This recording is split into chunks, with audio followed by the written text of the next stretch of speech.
Hello বন্ধু, তো আজকে মাছ ধরতে যাইয়া পুরো খালি হাতে ফেরন লাগছে। কিরে ফেরন লাগছে তোমরা এটা শেয়ার করুম। তো ১ম এ যাইতেছি গিয়া ধান খেতে ওষুধ দেওয়ান লাগা, কিরে ধান খেতে অনেকদিন ধরে ওষুধ দেওয়া হইতাছে না।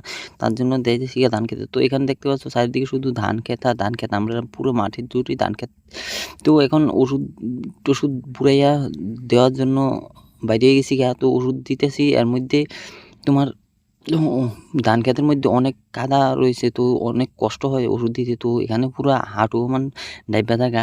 তো অনেক কষ্টে-মষ্টে ওষুধটা দিতাছি। তো ওষুধটা পুরো ধান ক্ষেতে ছিটাইয়া প্রায় ২ মেশিনের মতন ওষুধ লাগছে। তো দেয়া এখানে ওষুধ দেয়া-টেয়া শেষ কইরা এখন আইয়া উঠছি। তো এখানে কদ্দুর রেস্ট করতাছি কিরে, অনেক গরম রোদ। তো এই রেস্ট-টেস্ট সাইরা গেছিগা বাইতে বাড়ির যাইয়া বাবু দেখি পুকুরে নাইমা রইছে। তো পুকুরে নাইমা অনেকক্ষণ ধইরা মাছ ধরতে চেষ্টা করতাছে, কিন্তু একটা মাছও ধরতে পারতাছে না।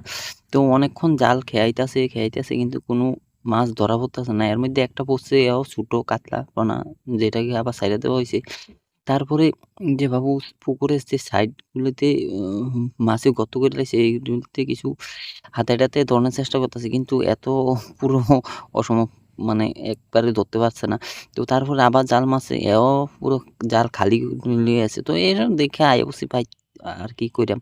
তো আজকের লাগে এটুকুই। দেখা হচ্ছে পরের ভিডিওতে।